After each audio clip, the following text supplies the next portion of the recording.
Ladies and gentlemen, good day and welcome to Nuvoco Vistas Corporation's Limited Q1FY22 Investor and Analyst Conference Call. At this moment, all participants are in the listen-only mode. Later, we will conduct a question and answer session.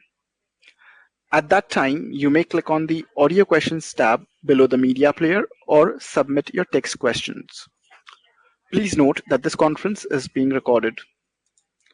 I now hand over the conference to Mr. Gavin Disa from CDR India.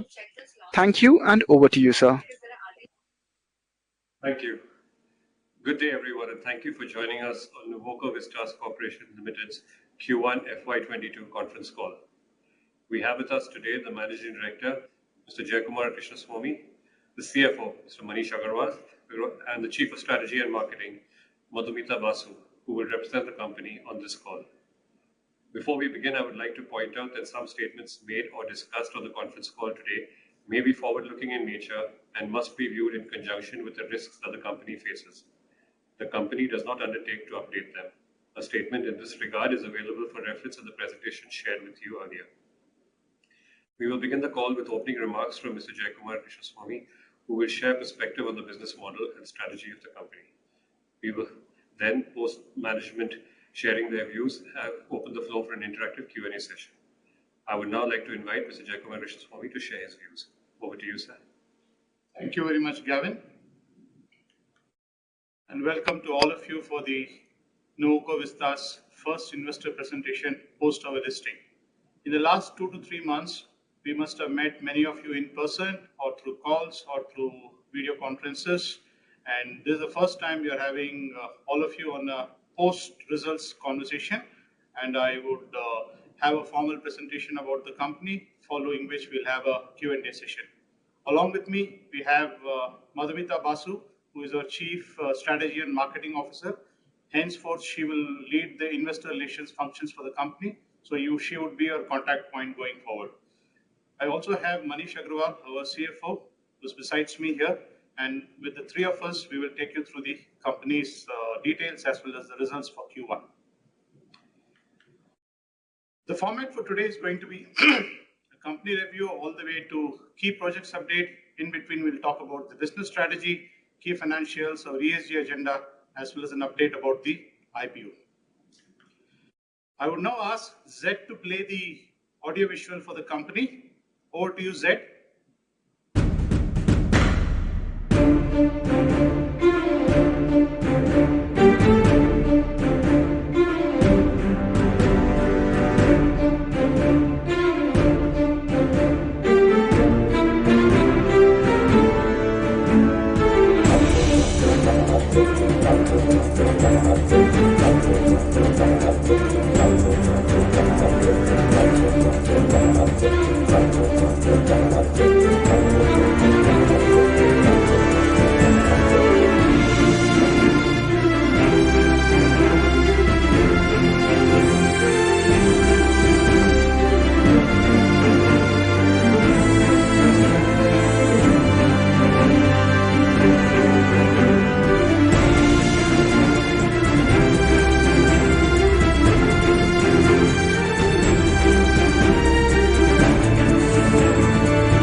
Sir, you may go ahead.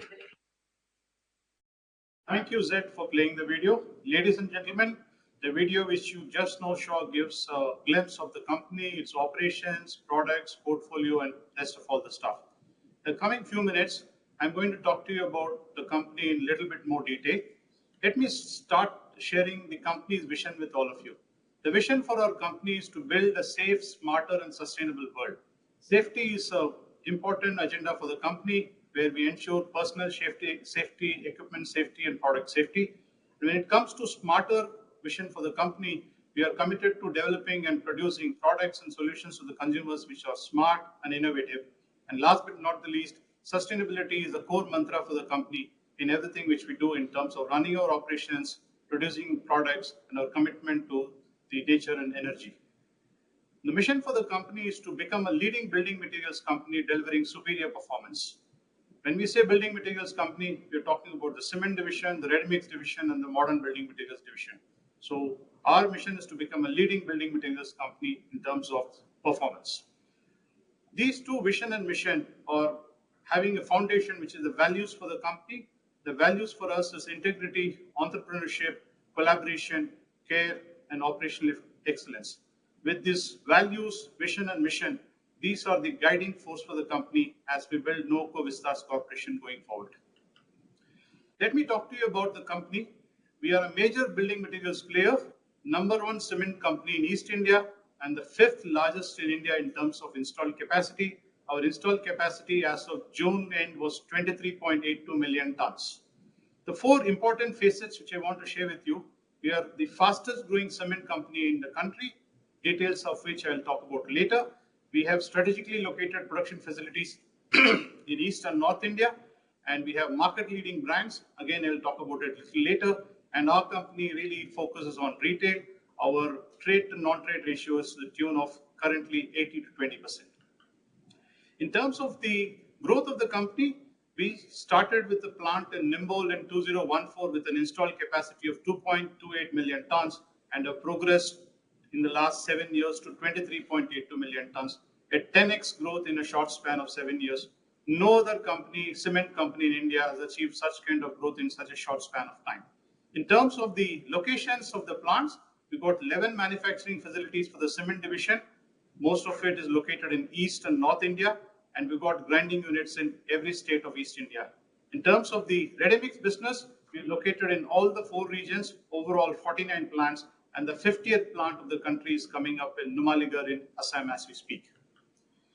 Coming to the product portfolio, we have the flagship brands Concreto, Duraguard, and Double Bull, straddling the price points right from super premium all the way to the economy. Double Bull is the fastest growing brand in the country, 0 to 5 million in a short span of 5 years. Concreto is the highest priced brand in the markets where we operate. Duraguard offers a huge range of premium products. In the ready mix side of the business, our brand portfolio include Concreto range, Instamix, Artiste, and Xcon. And in the modern building materials, our brands are 0M and Instamix. Over 50 different products we manufacture in these 3 business verticals. All this is backed up by a very strong R&D. We call it the CDIC, Construction Development and Innovation Center, based in Mumbai, where we churn out new products that meet consumer expectations. Coming to the track record of our company, the Nirma, our parent company, entered the cement space through setting up our plant in 2014 in a place called Nimbol in Pali district of Rajasthan, and then on grown strength to strength. In 2016, we acquired the erstwhile Lafarge and rechristened ourselves as Nuvoco Vistas Corporation. We had the portfolio of brands which I spoke about, Concreto and Duraguard, backed up by a very strong relationship-led trade channel. The company focused on productivity improvement in the initial years, and in 2018, we took a major decision to install captive power plants and waste heat recovery systems in all our plants. We now have all the integrated plants with WHR and CPP. We invested close to 100 megawatt and 100 megawatt of CPP and 25 megawatt of WHR in the last 2.5 years. And overall, once the Jojobera and Arasmeta CPP are commissioned, which is going to happen in the next 1 to 2 weeks, we will have an installed CPP capacity of 150 megawatt and WHR of 44 megawatts, totaling to about 195. And when commissioned, 70% of our power requirements will be met by these in-house power systems. And in 2020, we acquired the Imami cement business, rechristened as New Vista. New Vista is a wholly owned subsidiary of NVCL. And in the balanced presentation, when we use the word Nuvoco, it will construe both NVCL and NVL. And as I spoke a little while earlier, Double Bull is the fastest growing brand in East India, and we have best-in-class manufacturing facilities in the New Vista facilities and among the lowest cost producers in the country. And with a combination of New Vista and Nuvoco, we are looking at huge synergy between the two companies and with an opportunity to unlock value and potential. I'll now talk about the IPO which went past us in the last 1 month. The company raised 5,000 crores through the IPO, 3,500 crores through the OFS route, and 1,500 crores through the primary. The stock got listed on the 23rd of August on BSE, and the issue was subscribed by over 1.7 times. We have a strong participation from marquee investors across the globe and India, comprising of mutual funds, leading insurance companies, and other financial institutions. The proceeds of the IPO will be used to pay the debt in the coming quarter. As I spoke before, our mission is to become a leading building materials company delivering superior performance. With this, I will now invite my colleague Meeta to talk to us about the business strategy of the company. Over to you, Meeta. Thank you, Jay. Good afternoon, ladies and gentlemen. I will be sharing with you the business strategy and the ESG agenda of the company.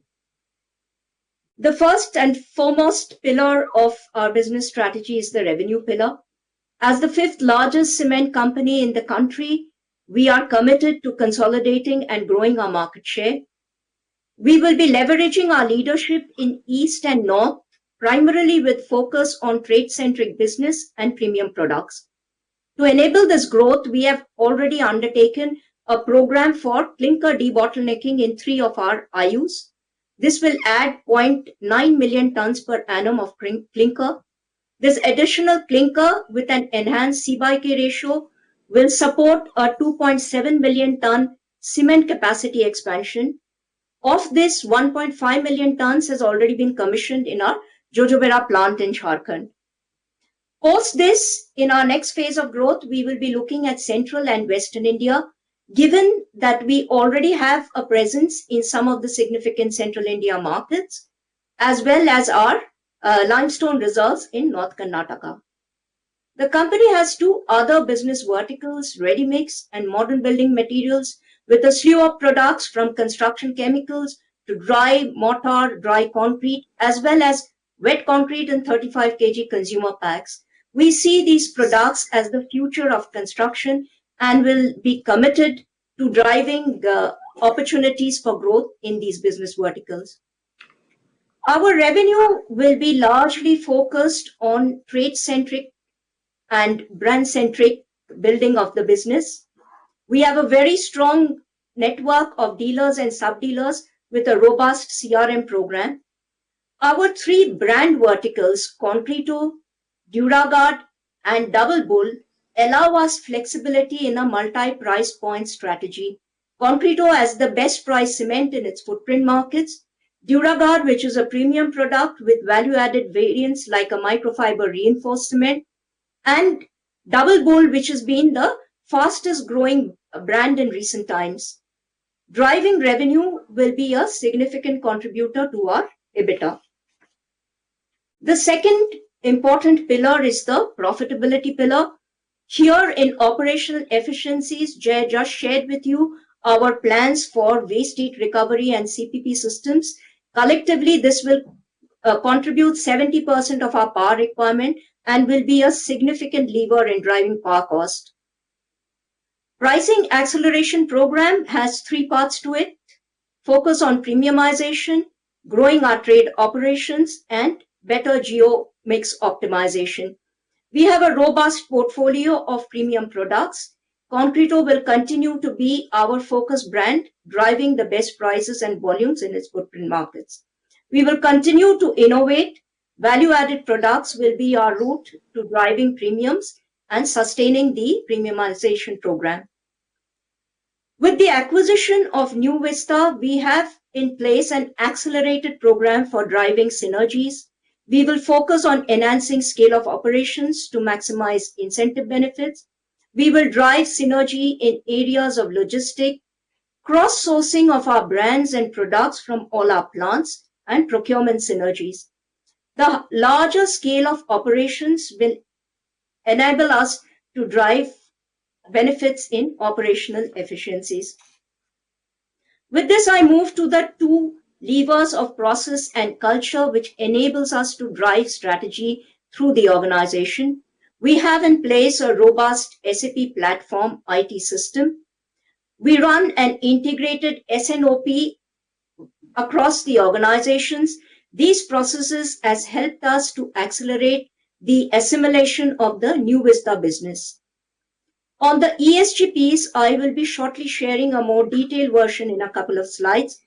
I will move on now to the most important element, our people. We have very strong O&HR and L&D processes, which helps us to attract, develop, and retain the best talent in the industry. With the acquisition, we have also been able to provide strong career opportunities for growth to the right skill and talented people. I will now take you through our ESG agenda.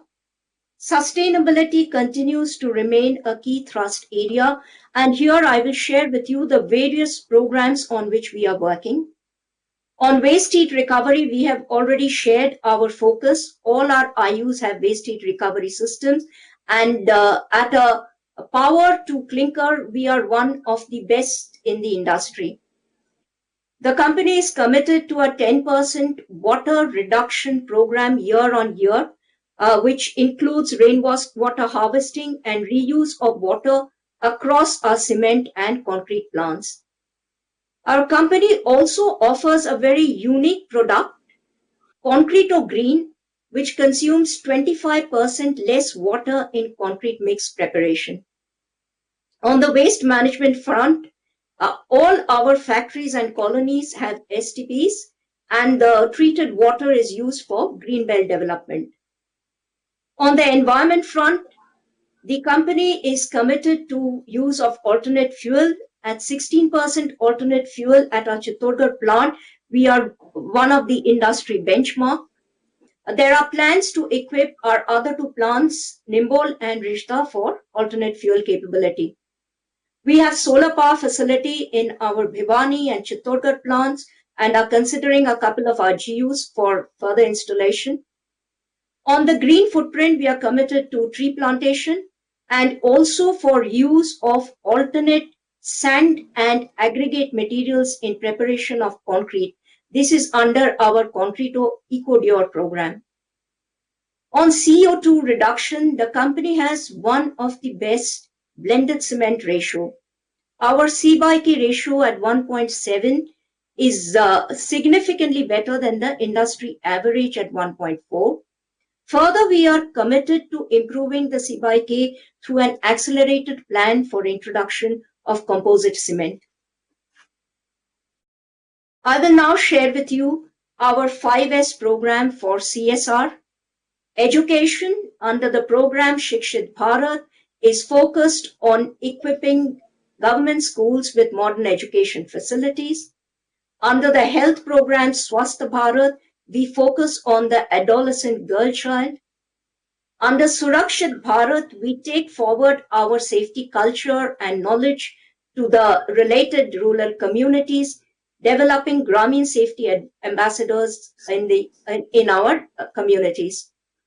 Saksham Bharat is the livelihood-focused program. Here we do skill development of women, enabling them to be self-reliant. Sanrachit program is our program for developing infrastructure, and we are committed to provision of safe drinking water. The company has one of the strongest governance processes. Our board is diverse mix of executive and non-executive directors and an independent women director. We have strong audit processes. Our internal audit is conducted by an external audit firm. The audit report is shared with the audit committee, and we have quarterly meetings with statutory auditors. All related party transactions are entered into at arm's length and further reviewed by the audit committee. With this overview, I will request our CFO Manish to walk you through the key financials. Thank you. Thank you, Meeta. Good afternoon, ladies and gentlemen. In the next few slides, I'm going to walk you through the key financials. So firstly, on the key highlights for Q1 of this financial year. So during the roadshow of our IPO, we had the following key areas which were planned, and I'm going to give you an update on the same. So firstly, we have been able to recover the volumes post the COVID in the Q1. The price acceleration program is already up and running in the company, and it's giving very positive results, both in terms of increasing our realizations as well as revenue. So this has three components to that price acceleration program. First is increasing the basket of our premium products, increasing the trade share, and also optimizing on the geo mix. The synergies between New Vista and NVCL have already commenced across all themes, which are reduction in the logistics cost, reduction in the clinker transportation cost, procurement synergies, and also adopting the best practices between both the companies. Now, with the increase in the overall power generation because of the captive power from the CPPs and WHRS, we have been able to drive more benefit on the power cost savings, and this has led to a reduction in our power and fuel cost, despite the fact that there has been an increase in the pet coke and the coal prices. We have started getting the benefit of the scale, and this is clearly visible because of the volumes that we have been able to get in Q1. Our fixed cost in SG per ton has reduced. We have been also able to turn around the NVL business within 6 months of acquisition, and this has helped us to improve our PAT. Now, in the next few slides, I'm going to be talking about the Q1FY21 numbers, wherein we have also included New Vista numbers for a like-to-like comparison, as the New Vista acquisition was done in July 2020. On the key indicator side, at the consolidated level, so first of all, on the volume side, we have got an increase of 44%, and the overall volumes for the first quarter is 4.2 million tons. On the revenue side, there is a 59% increase on a YOY basis at 2,203 crores. The total EBITDA for both the companies put together is at 520 crores, which is 126% up on a YOY basis. Our EBITDA margin has increased by 7 percentage points to 24%, and our EBITDA per ton has increased to 1,238 rupees, which is 58% YOY. The increase in the EBITDA is coming from the four levers. First of all, the increase in the volumes, the synergy benefits between New Vista and NVCL, the benefits or the savings coming from the CPPs and WHRS, and lastly, the reduction in the fixed cost in SG on a per ton basis. On the income statement side, so there has been a marked improvement in operational performance coupled with the increase in the overall volumes and the synergy benefits between New Vista and NVCL. This has helped us to get an overall EBITDA of 520 crores in the Q1, which is 126% up from the same period last year. Our EBITDA margin has also gone to 24%, which is again 7% up. With this sort of strong profit performance, our overall PAT for the first quarter is at 114 crores. To talk about the key elements on the cost side for the cement business, so raw material cost is at 555 rupees. This is at par with the last year same time. Despite the fact that there has been an increase in the input cost, primarily on the slag side, because of the raw mix optimization that we have done, we have been able to neutralize that cost increase.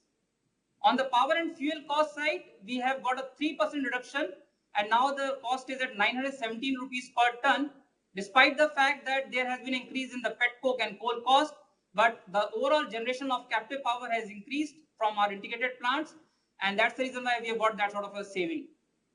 In terms of our distribution costs, so this includes both the logistics costs that is incurred for servicing the markets, plus also the semi-finished goods transportation cost, which is basically the clinker cost that is incurred from the integrated plants to the grinding units.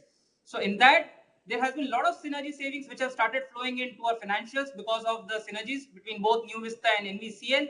We have started getting the benefit of that. Our lead distance has reduced by 45 kilometers in NVCL, and that's the reason why we have started getting this sort of a benefit. However, at the same time, there has been diesel price increase in this quarter as compared to the last year.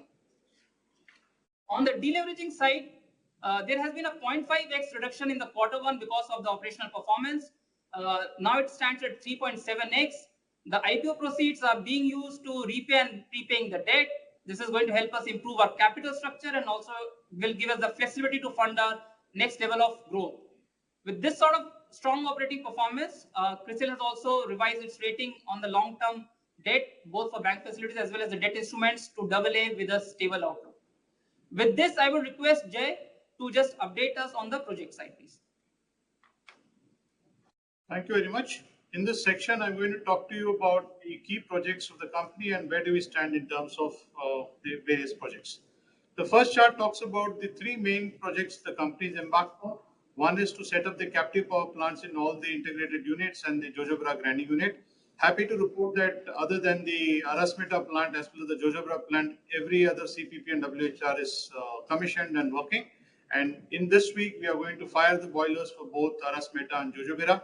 And from October 1st this year, these two plants will start generating power, which is part of that 150 megawatt of captive power plant and 45 megawatt of waste heat recovery systems. The second important project we are embarking is the clinker debottlenecking in 3 of our kilns, out of which 2 kilns we have already started the work. The one in the Nimbol plant in north and the Risda plant in the east. Work has already commenced and we are expecting to commission the debottlenecking by FY23. This should increase the overall clinker capacity of the company. The third major expansion is almost complete, rather completed, and plant is commissioning. The final touch-up is happening. However, the plant is under production mode now. The 1.5 million ton grinding unit expansion in Jojobera is commissioned now. The plant is delivering numbers. The final site development is happening as we speak. Overall, in this quarter, we spent 113 crores. But in this fiscal FY22 and FY23, we're looking at a capex of over close to 1,000 crores, which will be involved in debottlenecking the plants and brownfield expansion, and that will increase the capacity of the company further than 23.8. The other aspect was the update on the synergy and the potential unlock between the two companies, New Vista and Nuvoco. One of the major agenda when we combined the both companies was to launch Double Bull in the north. And happy to report that the Double Bull brand has already been launched in North India other than Rajasthan, in all the states of Haryana, Western UP, Punjab, Delhi, and MP. This is all launched right now, and that will be in the trade channel in a separate network. The other synergy projects are all well on their way. The first one is cross-sourcing between the two companies, making of Nuvoco products in New Vista factories and New Vista products in the Nuvoco factories, rerouting of clinker from Risda via Sonadih to the various grinding units, getting the procurement synergies between the two companies. We have combined the procurement function. And last but not the least, both the companies had various manufacturing practices which were very cutting edge. And now with the combination of both the companies, we're able to cross-pollinate the best practices between the two companies. All this will unlock value to the company, targeted to unlock value for the company the tune of 250 rupees per ton in a period of 24 months, out of which we are targeting about 150 rupees in this fiscal, another 100 in the next fiscal. The third important thing for the company is the various innovations we have embarked on and launched new products in the marketplace. The Duragard Silver is the premium variety of composite cement that is now launched in Bihar, Bengal, and other parts of Eastern India. And the other plan is to roll out this same product in the rest of the geographies. On the ready mix side, we launched 2 new products, Concreto Permadur and Concreto Corrosive. Both these products are cutting edge products, one to inhibit corrosion, and the second one to inhibit cracks. All these products were launched during the quarter. As a testimony to our efforts towards innovation, we also secured an external accreditation during this quarter. With this, I just want to sum up what we have been speaking in the last 25 minutes. We belong to a strong infrastructure sector where in the next few years, India is going to really grow and cement industry is going to be a flagship sector going forward. And Nuvoco being a market leader in East India and sizable position in North India, we are nicely poised to get this growth in the industry. We have market leading brands, Concreto, Duragard, and Double Bull, straddling the various price points, largely focused on trade and having a better realization because of the position in the trade market. Plants located in key markets of East and North India, grinding units in every single state in East India, and ready-mix plants across the country gives us a very sizable advantage in terms of participating in all the markets. And the most important thing is with the combination of New Vista and Nuvoco, we are slated to unlock potential from both the companies in terms of revenue, in terms of profitability, in terms of capacity, and that we will see in the coming 2 years. And lastly, the company has got strong processes like IBP and very good information management systems, strong people-centric processes, and last but not the least, huge commitment from the management for the ESG agenda for the company, and that will take us one of the leading companies and our mission to become a leading building materials company delivering superior performance. That in short is the presentation from the management, ladies and gentlemen. We'll now take off the charts and open the meeting for Q&A. I will now hand over the control to Gavin and he will conduct the Q&A session. Over to you, Gavin. Thank you very much. We will now begin the question and answer session. To ask an audio question, please click on the audio question tab below the media player. Click on OK on the pop-up to mute your webcast to proceed with the Q&A session. The operator will announce your name when it is your turn to ask a question. Please unmute your microphone while proceeding with your question. To ask a text question, please type your question and submit. Your question shall be addressed by the panel members. We will wait for a moment while the question queue assembles. Mr. Disa, in the meanwhile, the queue assembles for audio participants. Would you like to take up questions which have been submitted on chat? Yes, I'll start with a question on chat, which is from Manish Ostwal of Nirmal Bank. He says, first of all, congratulations to the team at Nuvoco for such a strong core operating performance in Q1FY22. He's asked about what is the capex outlook for FY22 and 23, which has been touched upon in the presentation. But the capex outlook, and with waste heat recovery plants and premium products, where do you see sustainable EBITDA per ton? And what is the scope for improvement in EBITDA per ton over the next few years? I'll go forward and stop you. Okay, so you asked 3 questions now. The first one was, what is the capex plan for the company? As I mentioned during the call, our capex plan for the company for the next 2 years is in terms of debottlenecking 1,000 crores, and over a period of next 5 years, we're looking at 1,750 crores, out of which 1,000 crores will be for debottlenecking projects and 750 crores will be for routine capex in the factory. Out of this 1,000 crores, this year we are targeting to spend 505 crores, broadly spent on the debottlenecking of clinker projects in Nimbol as well as Risda, and also various other routine capexes in the factories. The second question which you asked was, what is the impact of captive power plants in WHR? As I spoke during the presentation, the major initiative was undertaken 2 years ago to set up captive power plants and waste heat recovery systems in all our plants.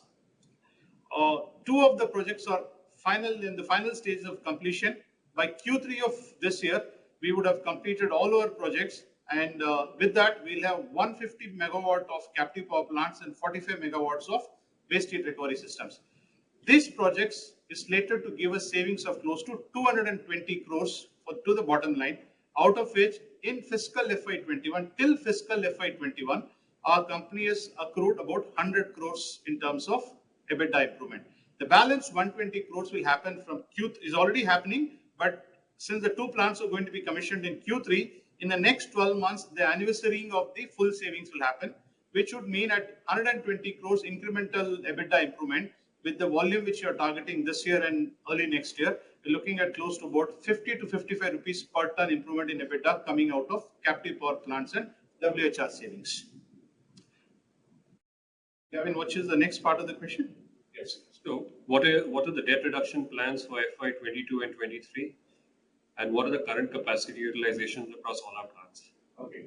In terms of the debt reduction plans, as we reported during the IPO time, the debt in the books of the company around the IPO time was 6,886 crores, and the IPO proceeds of from the primaries of 1,500 crores, which we raised in the Nuvoco level. 1,350 crores will be used to pay the debt, and also with the strong cash flows in this fiscal and next fiscal, we are looking at a debt to EBITDA ratio of close to 1.3 to 1.35 times end of next year. That's the kind of number we are looking, and we are very comfortable with this kind of debt levels end of FY23. In terms of capacity utilization, it's a little bit kind of elaborate one. We'll have to look at the Nuvoco capacity utilization, we'll have to look at the NVL capacity utilization, and we'll have to look at the North capacity utilization. Let me just take one at a time. At a consolidated company level, our capacity utilization in Q1 was 76%. That was because of the COVID lockdown and the partial lockdown, and markets are not fully opened up. But if I were to go back to Q4 of last year, we had close to about 95% capacity utilization, with all the volumes of NVCL and all the volumes of NVL were sold off in Q4 of last year. Our target in FY22 and FY23 is again going to take the capacity utilization to about 90%. End of FY23 will reach 95% levels, with the debottlenecking of clinker as well as the grinding units which are going to come in place.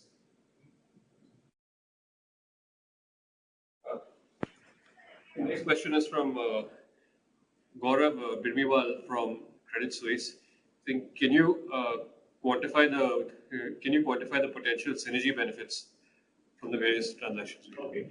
We just spoke about the four main pillars of synergies which are coming out of combining of New Vista and Nuvoco. They are basically on the revenue side, on the profit side, the procurement synergy sides, and the fiscal benefit sides. Let me just take one at a time. On the revenue side, synergies are going to come from the pricing acceleration program and making the range of products in both the companies. That is the first savings we are looking at. On the cost side, the savings are going to come from fully implementing the captive power plant and waste recovery systems, which is close to the tune of about 50 rupees per ton. The logistics synergies of making Nuvoco products in New Vista and New Vista products in Nuvoco, which will reduce the primarily distance of the combined entity from the current 390 kilometers to 350 kilometers, will generate another 50 rupees per ton in terms of the freight cost savings between the two companies.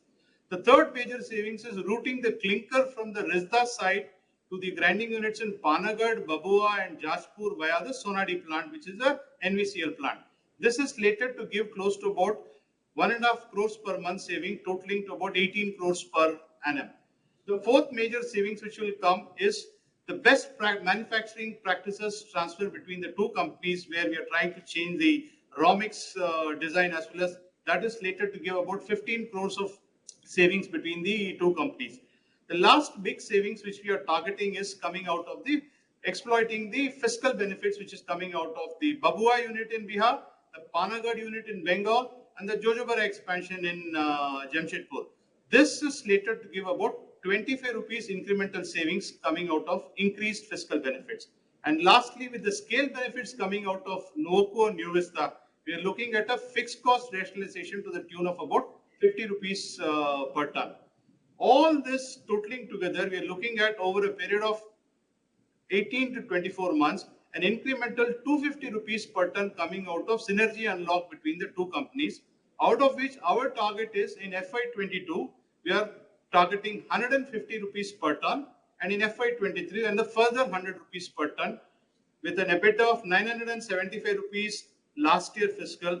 With this synergy benefits, we are looking at a incremental 250 rupees coming out of synergy, or we call it the internal levers to increase the profitability. Thank you. Zed, would you like to take an audio question, please? Sure, sir. We move on to our next question, which is from the line of Satyadeep Jain from Ambit Capital. Mr. Jain, may we request you to please mute the webcast and unmute your microphone and proceed with your question? Hi, can you hear me? Yes, we can hear you. Please go ahead, sir. Hi, thank you for the opportunity and for all the details. Couple of questions. One, I believe there was a favorable verdict on the Nimbahera mining lease. So after that verdict, I guess the requirement is only for you to get ECFC approval. Is that correct? And also for Nagaur mines, do you have ECFC approval now, or is it still pending? Yeah, let me just talk about the Nimbahera mines. So obviously, these two mines came to us through the Imami acquisition. The Nagaur was auction mine, and that had a stamp duty issue which got resolved during the IPO raising time. So that's kind of cleared for us. The second one is the Nimbahera. Again, this had a little bit of an issue because of the MMDR, but we got a favorable verdict for us, though the final other steps have to be taken. So we're looking at close to about maybe 1-2 years to get all the approvals done and the land acquisition to be done. But in a space of next 2 years, we'll have both these mine available. The Nagore mine, we have to start mining at a very, in the next 8 to 12 months, which things are underway right now.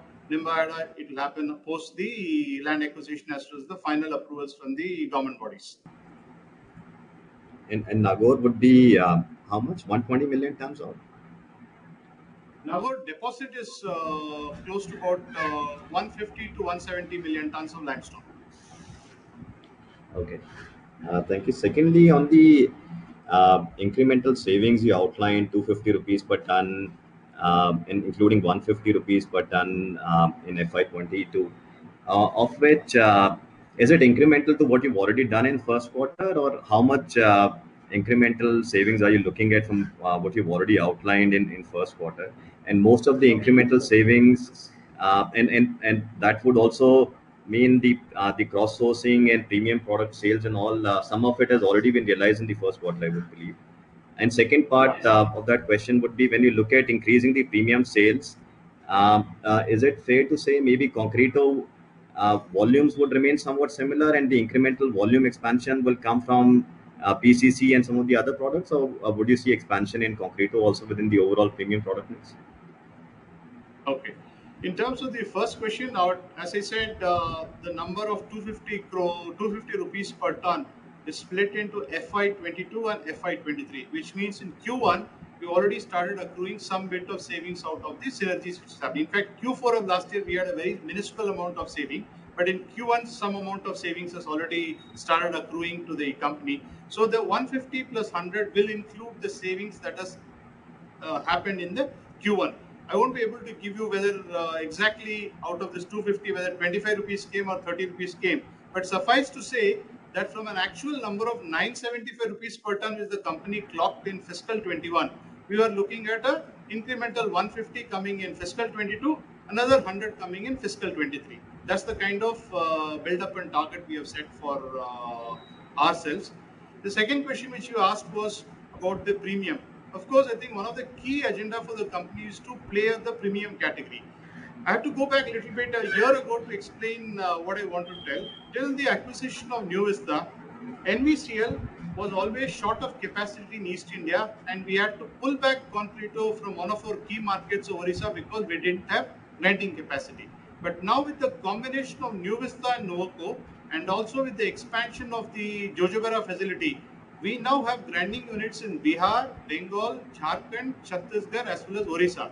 Sensing this opportunity, we already relaunched Concreto in Orissa market a few months ago, and close to about 25-30,000 tons of Concreto volumes has already come back to our kitty.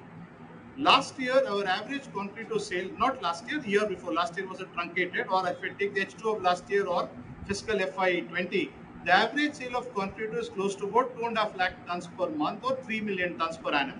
Our target is to increase this number substantial level, and I will not be able to exactly tell you whether Concreto will go up by 3 million to 4 million or not. But I will tell you very clearly that our premium product portfolio for the company is close to about 35% of the trade volumes. That number we are targeting in NVCL to take to 38%, and in New Vista that number is 25%. And our plan is to take it to 28%.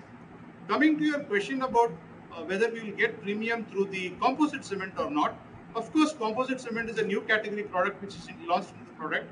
As you would have seen in our presentation, we have positioned Concreto as Duragard Silver, which is on the premium category with AdStar back. So, of course, we will try and get the Concreto going as part of the premium. So, to end the answer, Concreto will grow on its own with the additional grinding capacity which we have. And of course, we'll get more slag-based products or composite cement products in the premium category as well. Okay, thank you so much. Thank you very much. I now invite our next questioner, that's Mr. Shravan Shah from Dolat Capital, to please go ahead with his question. Mr. Shravan Shah, would request you to please mute the webcast and unmute your audio connection and proceed with your query.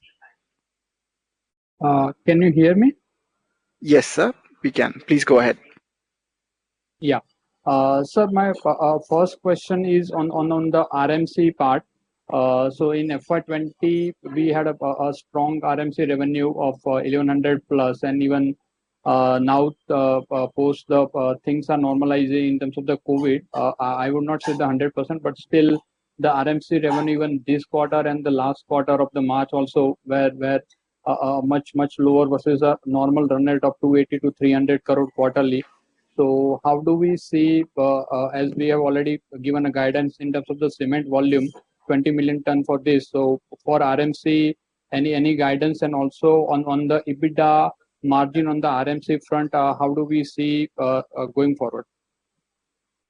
So we are one of the strong RMC players in the country in the top three. We participate in all the four regions of North, South, East, and West, and in certain markets like South as well as East, we have very strong positions.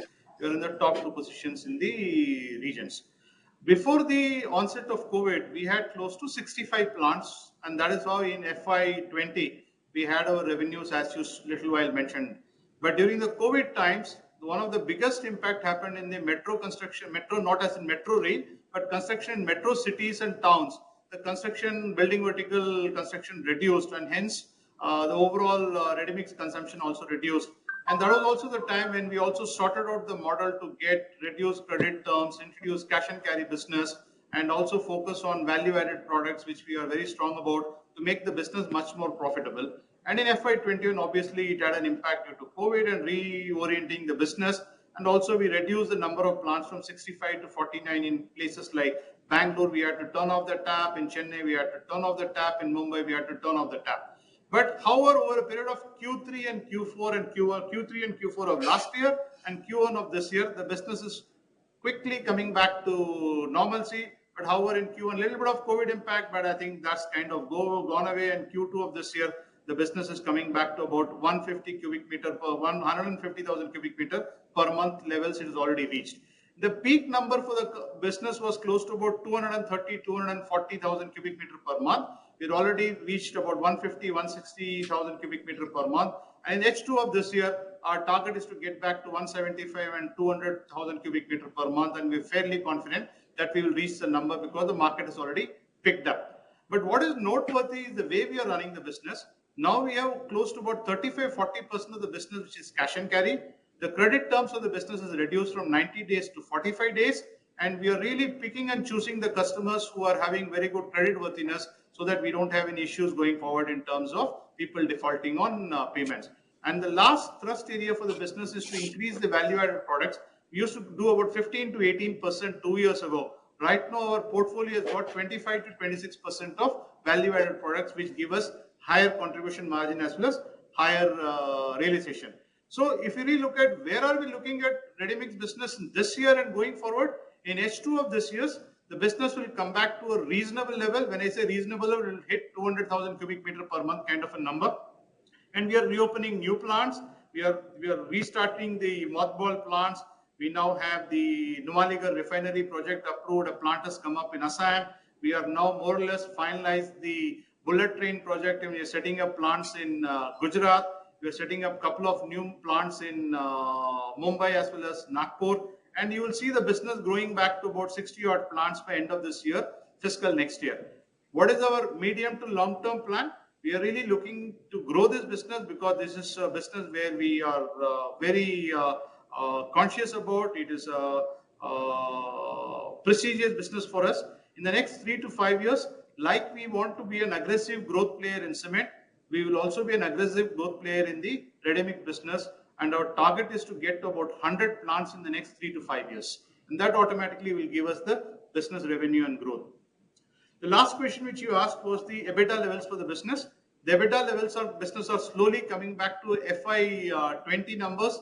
In fact, in quarter one of this fiscal, the business has already started becoming EBITDA positive. And going forward, our target is to make the business get back to what it was in FY20 numbers. But more important is we will still focus on the return on capital employed at a double-digit level comparable to some of the other leading players. So in FY20, what was the EBITDA margin for RMC? 1 second. It's about 60 divided by. It used about 5.5 to 6%. That's the kind of EBITDA numbers which we clocked in FY20. Okay. Sir, I need couple of data points. First on the cement volume for Q4 FY21, 1Q FY21. That is for the actual revenue what we book and not for like-to-like comparison, and for entire FY21. So for FY21, Q1 FY21 and Q4 FY21, what's the cement volume? Since this involves too many numbers, is it possible for you to drop an email to us and we'll give an email answer to you with all details? If that works for you, I can do that. Sorry, sir, it's a three numbers I need. Q4 FY21 cement volume, Q1 FY21, and full year of FY21. The actual volume representing the revenue. I'll give you Q4 FY21. The cement volumes is 10.3 million tons. In 1Q FY22, the cement volume is 4.2 million tons. In 1Q FY21, the cement volume is 2.9 million tons. And overall FY21 cement volumes is 17.3 million tons. Okay. Okay. And couple of data points for this quarter, Q1 FY22. What is the trade share? What is the lead distance? Versus, even if you can help me, what was the last year? So as you were saying that there is a synergy benefit coming. So just to wanted a trade share, lead distance for this quarter and the YOY comparison. Yeah, the trade share for this quarter for the company is 76%. And our target is to get to 85% in the next 12 to 18 months. So, and in terms of lead distance, you wanted the lead distance. Let me just give you the lead distance. Okay, the lead distance for Q1 FY22 for the company is 336 kilometers. And Q1 FY21 was 351 kilometers. Okay. Thank you, sir, and all the best. Thank you. Thank you very much. I would now like to invite Mr. Gavin Disa to go ahead with the chat question which we have received. Over to you, Mr. Disa. Thank you, sir. There's a question from Aditya Bansal of Nomura. He said, what would the company's priority be in the near term? Would it be further debt reduction or expansion into West and Central India?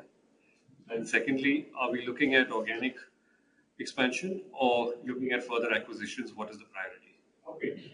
Our stated position on this is quite clear. With the deployment of IPO proceeds as well as the strong results of the company which we are targeting in this year and next year, we are looking at a debt to EBITDA ratio of close to about 1.3, 1.35 times end of FY23. And that level we are pretty comfortable, and we would not have any plans to reduce the debt further, because the business generates sufficient amount of cash at that point of time, and our target will be we'll have enough cash generation to put up a new line every 2 years. And in our business plan, we are looking at setting up of new plants 18 months after listing, so that the overall business grows to further levels going forward. With this kind of growth ambition of company for the next 3 to 4 years, plus the current debt reduction plan and the cash flows that are being generated in the company in the next 3 to 5 years, with this kind of assumptions which we have made, our company will become a debt-free company by FY26 at the current levels of debt reduction plan, expansion plans, and retiring of debts. That's the kind of numbers which we are talking about. But I want to kind of underline a point here. The company will be generating enough cash from now on to put up a new line every 2 years, which technically will be very difficult to put up a new line in 2 years, but the company will be so healthy to generate such kind of cash flows going forward. The second question which you asked was, what is the kind of organic growth plans for the company? So as we spoke a little while earlier, In the next 2 years, the focus will be to reduce debt, infuse not too much capital, but at the same time infuse about 1,000 crores of capital to debottleneck and get the capacity for the company going from the current 23.8 to excess of 25 million tons. That's the immediate target in the next 24 months.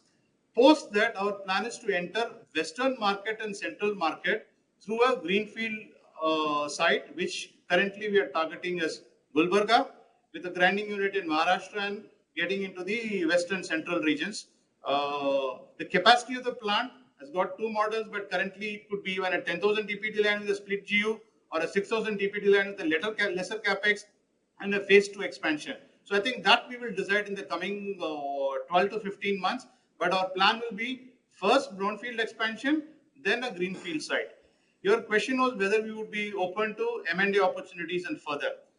In the last 12 years, the group has had the ability to do 6 acquisitions in various business spaces, and we are pretty active in the market, and any of the investment bankers reach out to us if there is a very good opportunity.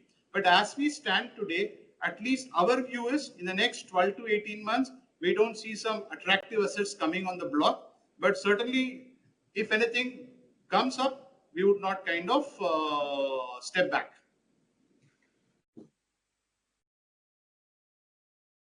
Thank you. We take the next question from Krutika Podar, who asks if we could please share the sales volumes excluding Emami for Q1 FY21.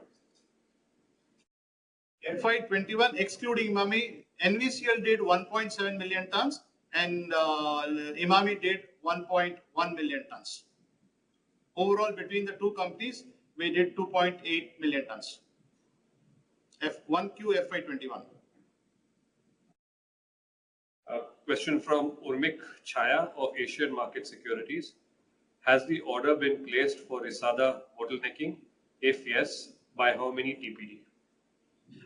The Risda bottlenecking is involving two parts. One is, as we speak, the kiln has gone on a shutdown and modification work has already started.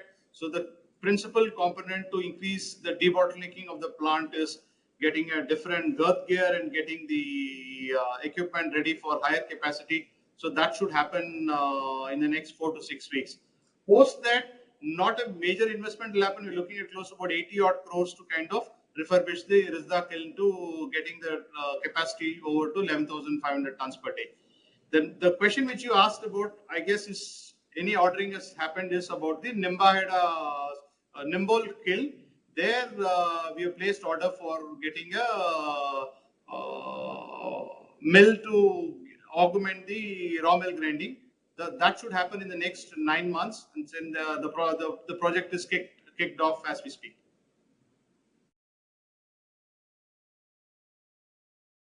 Could you take a question on audio then, please? Sure, sir. Thank you. I now invite our next questioner, Pinakin from JP Morgan, to please go ahead with his question. Mr. Pinakin, I would request you to please mute the webcast and unmute your microphone and proceed with your questions. Thank you. Sure. Am I audible? Yes, sir, you are. Please go ahead. Yeah, thank you very much, sir. Sir, I have two questions. My first is from EBITDA per ton expansion from Q1, 1238 rupees a ton. You have talked about a 250 rupee per ton synergy. In terms of costs increases in the variable cost increases, how do you see the trends given what we have seen in terms of the coal costs? Yeah, I think in terms of the numbers which you have achieved in Q1, which is 1228 rupees per ton, had a cost efficiency impact as well as the pricing impact which happened in the markets which we got benefit of. But as we entered Q2, some of the pricing went away. But as we are entering September, the pricing is coming back. So one can say going forward, I think we would have a positive impact of the prices. But certainly in terms of fuel prices, whether it is petcoke or imported coal or diesel prices, there is sufficient increase, in fact, not sufficient, abnormal increase in costs of fuel. For example, the rupees per million cal, which trended in Q1 FY21 was 1.09.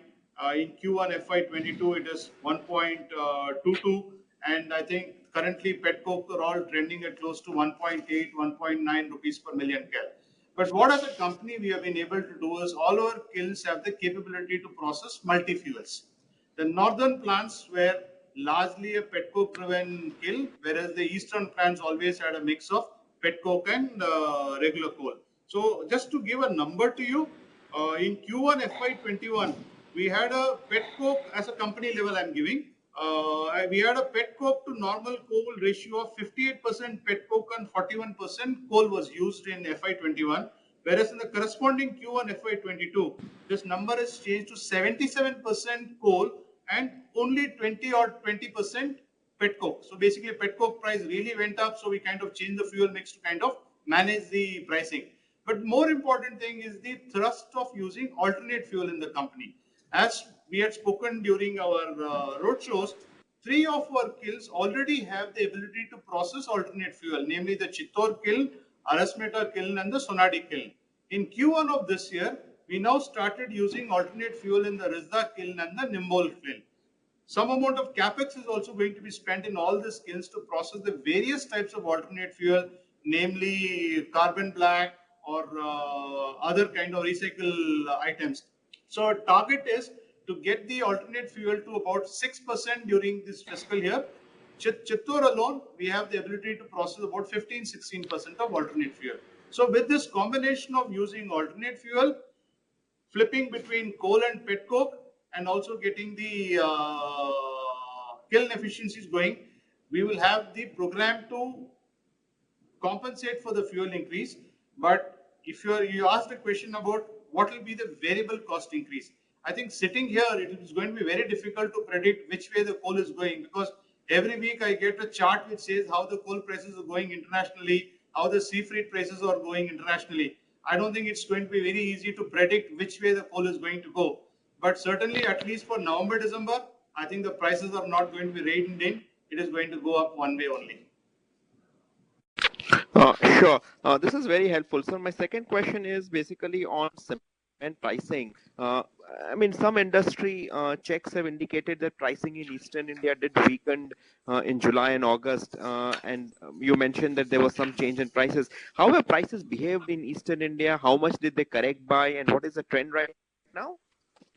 So I'm talking about East. No, obviously, East, whatever prices we had in exit March or Q1 average, obviously when we came to Q2, the month of July and August, price did get correct because of the seasonality and monsoon and little bit of drop in demand. But as we enter September, there is more robustness in price. There has been a price increase which has happened in the last 4 to 5 days, and that has partly offsetted the price drop which happened in July and August. There is also price increase in the northern markets since 3-4 days. So overall, between east and north, there is price correction to the tune of close to about 2.5-3%, which has happened in the last 1 week. So the prices have gone up by 2.5 to 3%. And how much did they correct by? So basically trying to understand, sir, prices in September would be closer towards June or will be closer towards March? Where will prices be? I think it will be very difficult for me to kind of sitting here say what will happen in the next 2 to 3 weeks, because the impact of all the price will happen over a period of time. The WSP has to settle in the market, get stabilized in the market. But I can give you a number. That's why I said when you ask this question, what is the correction that has happened in the last 1 week, which has impacted both the eastern market, northern market. But the very exciting thing is trade as well as non-trade prices have got corrected, which is very good for us. Because normally what happens in the industry, all of you would know, trade prices go one way and non-trade prices generally are not corrected. But I think the positive thing is at a non-trade level as well as trade level, prices have gone up at a similar level in both the categories in east as well as north. And I'm only expecting that the current price increase will get stuck to and remain in a similar way by the time we hit end of September. Understood. Thank you very much, sir. That answers my question, sir. Thank you very much. I now invite our next questioner, Mr. Amit Murarka from Motilal Oswal, to go ahead with his question. Mr. Murarka, I would request you to please mute the webcast and unmute your microphone and proceed with your question.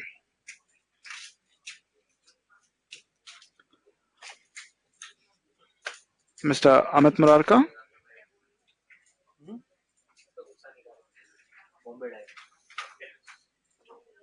As there is no response from the current questioner's line, we will move on to the chat question. Over to you, Mr. Disa. Thank you. A question from Bhumika Nair of DAM Capital. Says, congratulations to the team. What is the reason for freight cost increase on a per ton basis in Q1 FY22 versus Q4 FY21? And please speak about the impact of diesel costs and savings in Q1 FY22 from lower lead distances or direct dispatches, if any. Okay. I think the freight cost increase in Q1 FY22 vis-a-vis FY22 vis-a-vis Q1 FY21 is basically three reasons. One is obviously the diesel price increase happened. The second one is in the states of Orissa and West Bengal, we changed the business model from X to FOR. So there is a little bit of a notional change in freight cost because overall P&L doesn't get impacted. But I think when you move from X to FOR, then the freight cost increases. So that's what happened in Orissa market as well as parts of West Bengal. And the third one was late in March, early April, we had to increase the freight cost in the state of Chhattisgarh. So all the industry, the entire industry had to increase the freight cost because of demands from the trucking association. The overall freight cost increased by close to 9% on a year-on-year basis. However, a lot of it was moderated by the synergies between the two companies, which is how the lead distance for both companies have come down from 356 to 336 kilometers, which is a good 20-kilometer reduction in the primary freight distance. The other reason for increase of distribution cost in Q1 FY22 versus Q1 FY21 is in FY21 during the lockdown period, our Chhattisgarh plants could not restart on time and we had to use the Jamshedpur facility to service the market in Q1. And which would, and whereas in this quarter, the share of Jamshedpur has increased because during lockdown we could move clinker from Chhattisgarh as well as to Jojobara. This itself has kind of increased the freight bill a little bit more on a like-to-like basis from Q1 last year to Q1 this year.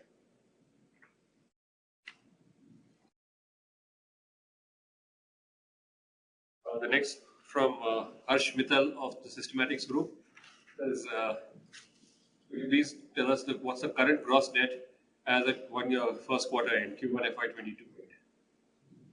Sorry, say it again. The gross debt position as at the end of Q1 FY22. Q1 FY22 vis-a-vis what? 6,880 crores was the gross debt at the IPO time, which we have declared to the market all the times. Which would have slightly gone up in end of June. Manish, you have the number for end of June because of the working capital changes. This is 6,885 crores is the net debt as of 30th of June. 6886.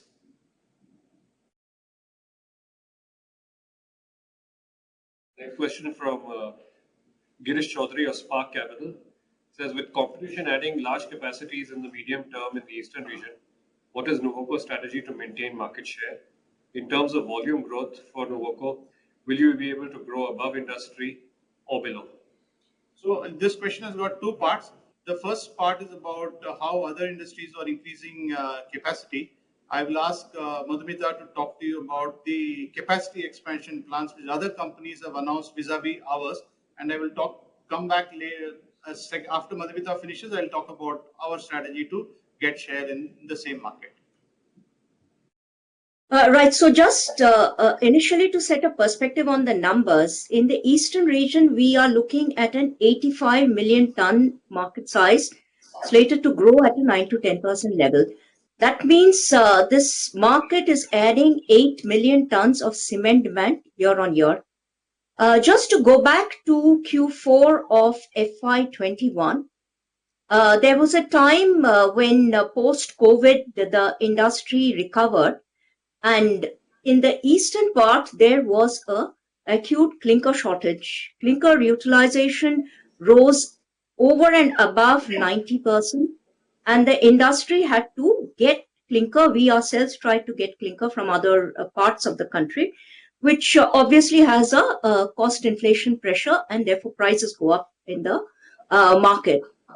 So where we stand now, the top 5 players in the eastern region account for practically the whole of the clinker capacities within the eastern region. We have seen plans announced by 2 of the lead players to add 6 million tons of clinker capacity over the next 2 years. So we see about 6 million tons of clinker capacity translating to about 7.5 million tons of cement demand, just about coming in towards the end of FY23, early FY24. So there is going to be a tightness on clinker availability in the eastern region. We ourselves have our debottlenecking and capacity increase plans. We have a good head start with a 1.5 million ton capacity commission in Jojobera. And as we mentioned in a part of our strategy piece of the discussion, we are committed to retaining and growing our share in the eastern part of the country. Just to add to what Madhumita said, in terms of our overall growth ambitions in the country, so currently we are at 23.82 million tons, and then with the debottlenecking and rest of all the brownfield expansions happening in the next 12 to 18 months, that will take the capacity of the company by end of fiscal 23 to about 25 plus million tons. That is how this company will grow in the next 18 to 24 months. The next level of capacity increase will happen with the greenfield site, which we have indicated in our plans, which will get the company to, if it is a 10,000 TPD line, will get close to 5 million tons of cement. If it is 6,000 TPD line, we'll get a 3 million tons of cement, which will reside in the next 12 months. Our stated position is our eastern region, northern region are all well set with the 11 plants, and the new facility which we are planning to have will help us enter the markets of western and central markets. So which would mean in the medium term, next 3 years, we are not looking at any capacity increase in east by way of a new line, in addition to the debottlenecking which we are doing. If the market itself were to grow at about 8-9 million tons every year from this year to next year to year next, then automatically what is going to happen is, at a medium term basis, then the Nuvoco share will always come down. But that is because we are very clear that in the medium term, we don't want to have increase our exposure in east. Instead, go into markets of west and center and be a company which is playing in east, north, west and center.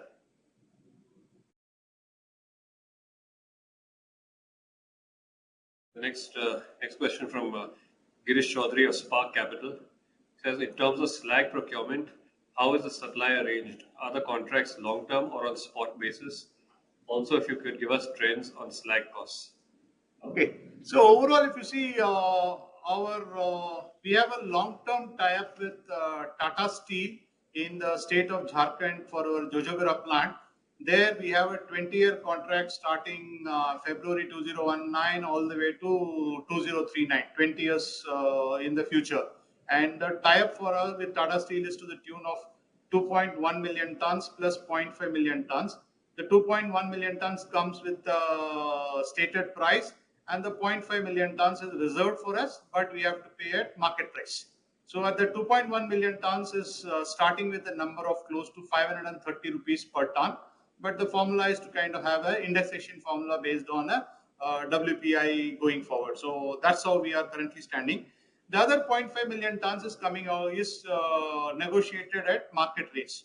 And in other places in Panagarh and Jajpur, we have short to medium term contracts. When I say short to medium, they're all kind of 1 year, 15 months, 3 months or spot for the plants. And there we have to buy slag at market prices. In fact, Manish during his presentation said in Q1, one of the reasons why we mentioned that slag prices has gone up, and with our internal efficiency, we are able to rein in the raw material prices. So slag prices are trending at pretty high levels in East India right now.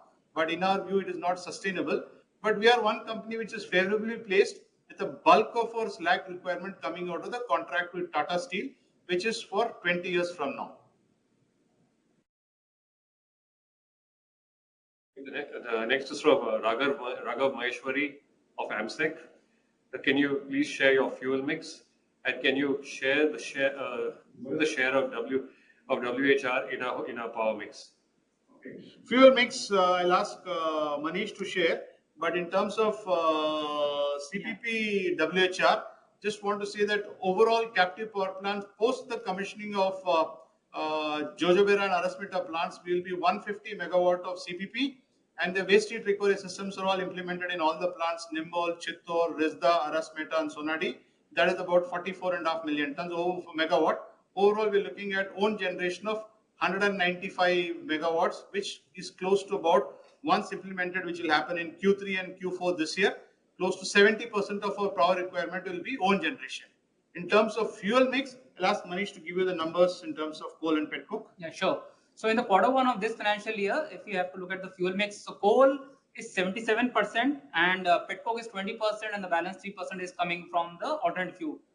In terms of the coal requirement also, out of this 77%, 26% is met through the linkage coal, and the balance 51% is through the non-linkage coal.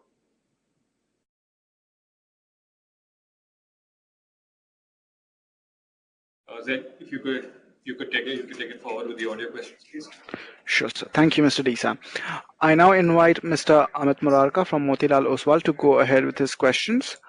Mr. Murarka, please go ahead. I hope I'm audible this time. Yes, you are audible now. Please go ahead. Yeah, hi, thank you. On Clinker, I just wanted to check what was the production in 1Q FY22? What is 1Q FY22 production? Right now, it will be quite difficult to rattle out the clinker number. Can I send an email to you, please? Yeah, sure. Yeah. So also related to that, I mean, generally, as you endeavor to improve the trade share and I believe improve the blending ratios. So one question that was coming to mind is that Double Bull, which is like a economy brand, as you mentioned. So when you're looking to premiumize the mix, what is the objective of launching an economy brand in a market where it doesn't exist? So our logic is the following. I think Double Bull is a fantastic brand. I don't think anybody has established a brand of 5 million tons in a short span of less than 5 years. And it has got such a wonderful brand equity in the markets which is operating, typically the Eastern market, wherever it is operating, different channel. And when we combined both the companies, we took a decision that we will not combine the channels. We will run the NVCL channel separate and the New Vista channel separate. So they are all kind of complementing channel to each other, because there is no cross linkage between Nuvoco product being sold in New Vista and New Vista product being sold in Nuvoco. To that extent, they are independent channel, separate sales team. So that's the logic which we adopted when we combined both the companies.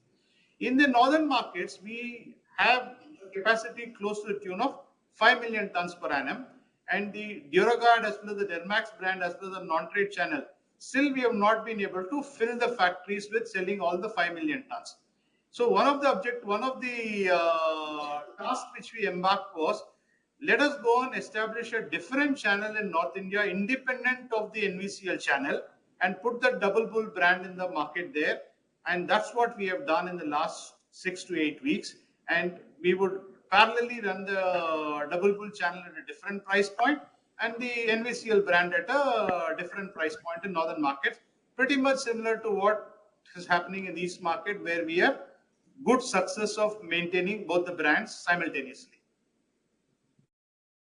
And what are the kind of marketing budgets for launching in North? I'm sure you would have to spend building a parallel channel and the brand. Yeah.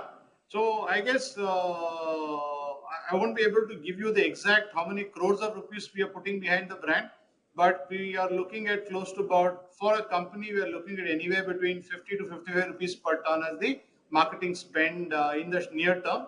And we will spend more as and when the market expects us to spend more. At this point of time, we are looking at a good 50 to 55 rupees per ton marketing spend for the company. And also, while you mentioned the overall trade mix, could you also split it between North and East? Okay. Again, we have to look at 3 companies: the NVCL East, NVL East, and NVL North. The NVCL East as a trade to non-trade share of close to about 90 to 10%. 90% is trade and just about 10% is non-trade.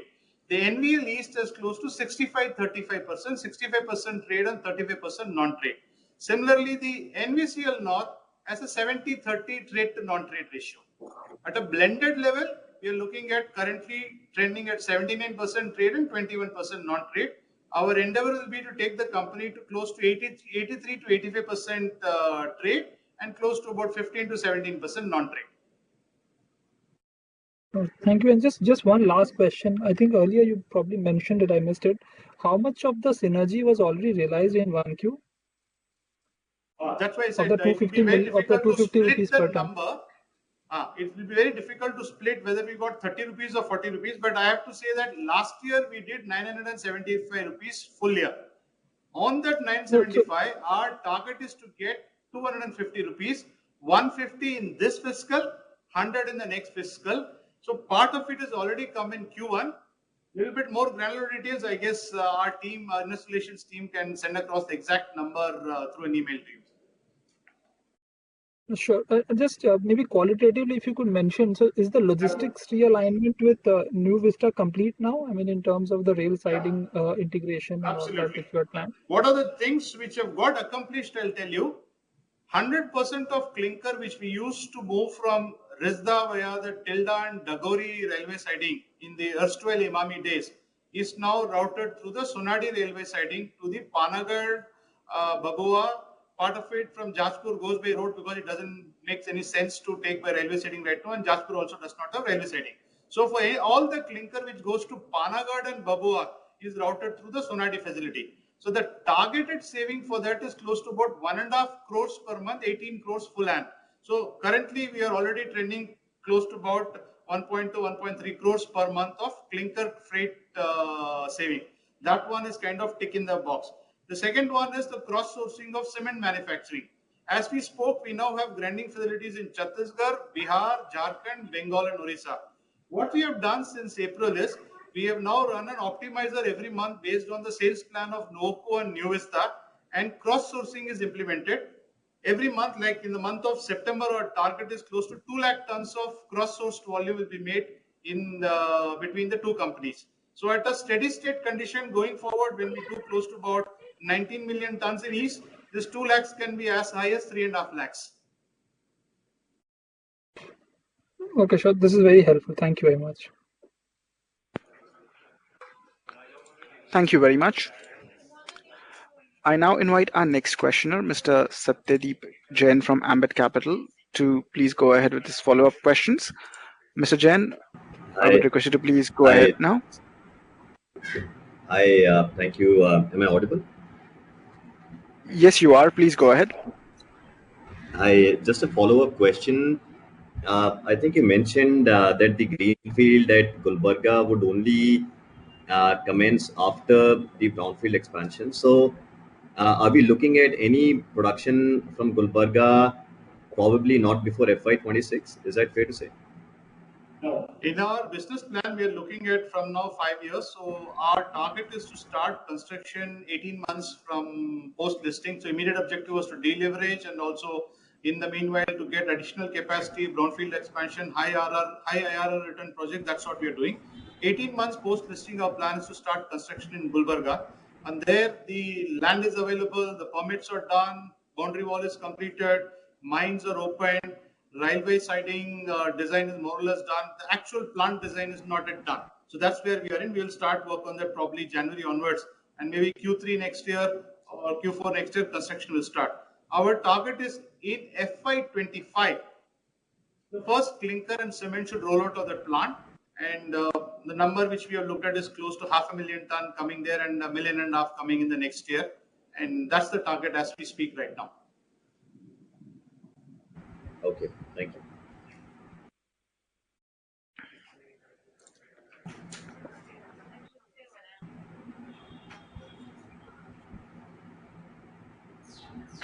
Thank you. Ladies and gentlemen, that was our last question.